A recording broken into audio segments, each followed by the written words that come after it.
Kejadian pasal 50 ayat 1 sampai 26. Lalu Yusuf merebahkan dirinya mendekap muka ayahnya serta menangisi dan mencium dia.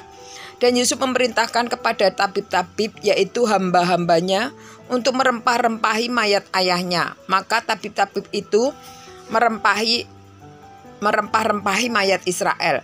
Hal itu memerlukan 40 hari lamanya, sebab demikianlah lamanya waktu yang diperlukan untuk merempah-rempahi, dan orang Mesir menangisi dia 70 hari lamanya. Setelah lewat hari-hari penangisan itu, berkatalah Yusuf kepada seisi istana Fir'aun, "Jika kiranya aku mendapat kasihmu, katakanlah kepada Fir'aun bahwa ayahku telah menyuruh aku bersumpah, katanya, tidak lama lagi aku akan mati. Dalam kuburku yang telah kugali di tanah Kanaan, disitulah kau kuburkan aku. Oleh sebab itu, izinkanlah aku pergi ke sana, supaya aku menguburkan ayahku. Kemudian aku akan kembali." Lalu berkatalah Fir'aun, "Pergilah ke sana dan kuburkanlah ayahmu itu, seperti yang telah disuruhnya engkau bersumpah." Lalu berjalanlah Yusuf ke sana untuk menguburkan ayahnya, dan bersama-sama dengan dia berjalanlah semua pegawai Fir'aun, para tua-tua dari istananya, dan semua tua-tua dari tanah Mesir. Seperti seisi rumah Yusuf juga, saudara-saudaranya seisi rumah ayahnya, hanya anak-anaknya serta kambing domba dan lembu sapinya ditinggalkan mereka di tanah Goshen. Baik kereta maupun orang-orang berkuda turut pergi ke sana bersama-sama dengan dia, sehingga iring-iringan itu sangat besar. Setelah mereka sampai ke Goren Hatat yang di seberang sungai Yordan, maka mereka mengadakan di situ ratapan yang sangat pedih dan riuh, dan Yusuf mengadakan perkabungan 7 hari lamanya karena ayahnya itu.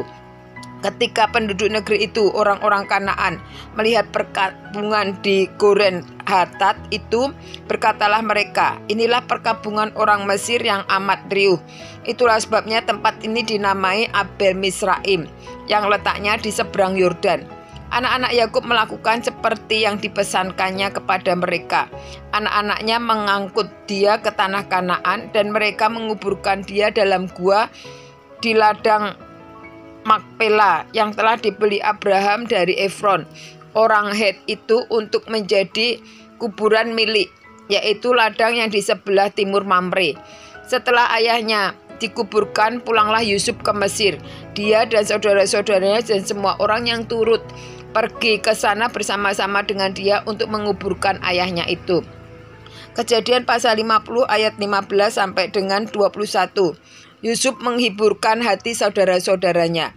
Ketika saudara-saudara Yusuf melihat bahwa ayah mereka telah mati, berkatalah mereka, "Boleh jadi Yusuf akan mendendam kita dan membalaskan sepenuhnya kepada kita segala kejahatan yang telah kita lakukan kepadanya."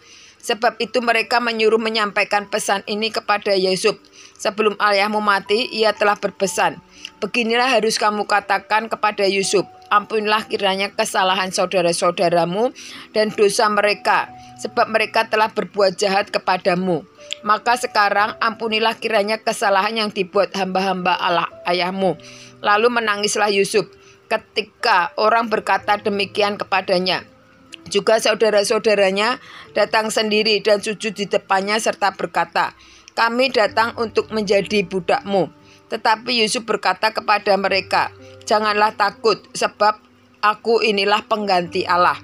Memang kamu telah mereka-rekakan yang jahat terhadap aku, tetapi Allah telah mereka-rekakan untuk kebaikan, dengan maksud melakukan seperti yang terjadi sekarang ini, yakni memelihara hidup suatu bangsa yang besar. Jadi janganlah takut, aku akan menanggung makanmu dan makan anak-anakmu juga." Demikianlah ia menghiburkan mereka dan menenangkan hati mereka dengan perkataannya. Kejadian pasal 50 ayat 22 sampai dengan 26. Yusuf meninggal. Adapun Yusuf, ia tetap tinggal di Mesir beserta kaum keluarganya, dan Yusuf hidup 110 tahun. Jadi Yusuf sempat melihat anak cucu Efraim sampai keturunan yang ketiga. Juga anak-anak Makir, anak Manasye, lahir di pangkuan Yusuf. Berkatalah Yusuf kepada saudara-saudaranya, "Tidak lama lagi aku akan mati. Tentu Allah akan memperhatikan kamu dan membawa kamu keluar dari negeri ini, ke negeri yang telah dijanjikannya dengan sumpah kepada Abraham, Ishak, dan Yakub." Lalu Yusuf menyuruh anak-anak Israel bersumpah, katanya, "Tentu Allah akan memperhatikan kamu. Pada waktu itu kamu hanya harus membawa tulang-tulangku dari sini." Kemudian matilah Yusuf berumur 110 tahun, mayatnya dirempah-rempahi dan ditaruh dalam peti mati di Mesir.